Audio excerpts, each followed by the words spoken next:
What's up, guys? I got a quick follow-up to my Hightower LT review specific to some wear that I'm seeing over the first, I don't know, let's say 2.5 months, probably 300 miles, something like that. I've noticed that after taking the rear wheel out, I've got the frame up here in the stand just to kind of orient it. All right, right underneath the bottom of the frame where the front of the rear wheel gets really close to the frame, I'm getting a ton of these fairly deep scratches. We've got some, I've heard a couple of rocks come up, and occasionally I'll get like a fairly big rock that prevents my wheel from turning for just a split second, and I think that's where these deeper gouges occur. So, I spent a lot of time in my first video talking about using some of my 3M type of material, clear, protective. I should have put some on here first. You can kind of see the border now that I've added it just to make sure that we don't get any further gouging. I'll show you some of the other places as well that I'm looking at putting some additional covering tape or protective tape after the fact.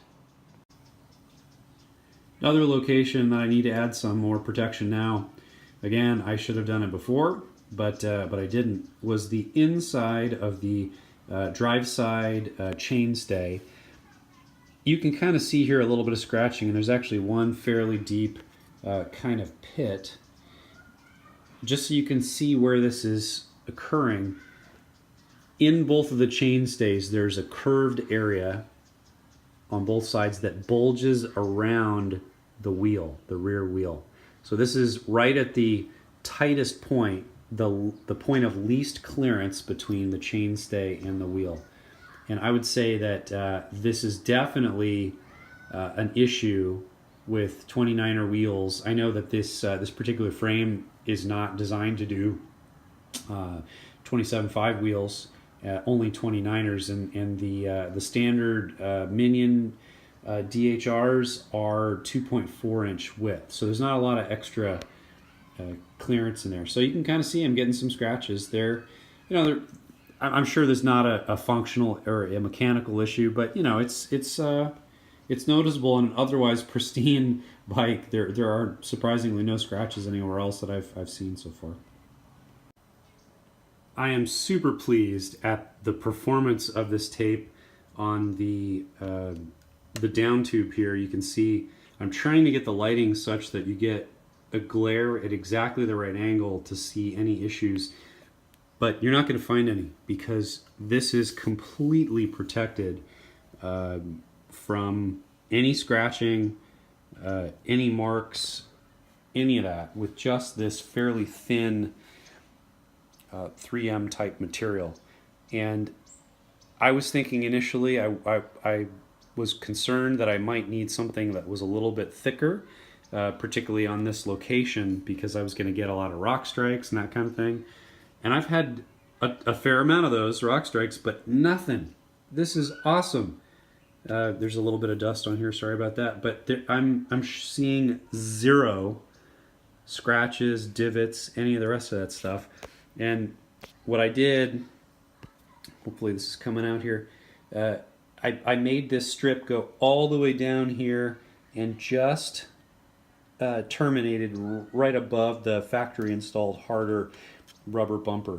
So that would be if you're going to put coverage if you're going to make any kind of coverage of tape on this bike, I would say put it at this location here on this down tube, because you're going to get a huge amount of rock strikes. I'm also getting some good results from the tape down here near the bottom bracket at the frame, and I'm just couldn't be happier with the performance of this tape. One little nitpicky thing that I haven't been able to figure out yet is on this Novatec, I think it's a D641 front hub, developed kind of a weird squeak, and I can't figure out exactly where it's coming from. Hopefully this comes out on the video.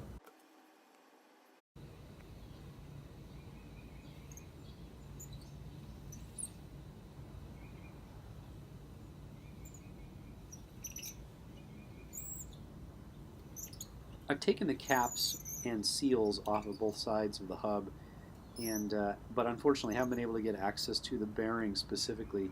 Doesn't sound like any kind of bearing issue. I think it's metal on metal uh, grinding, and I can't figure out where it's coming from. This is for sure 100% annoying because it's the bike otherwise is so quiet. This is something that I hear constantly when I'm basically just pedaling through the neighborhood on the way to the trail. It seems to happen only at lower speeds. Didn't get it that time. The other thing is it's somewhat intermittent. There we go.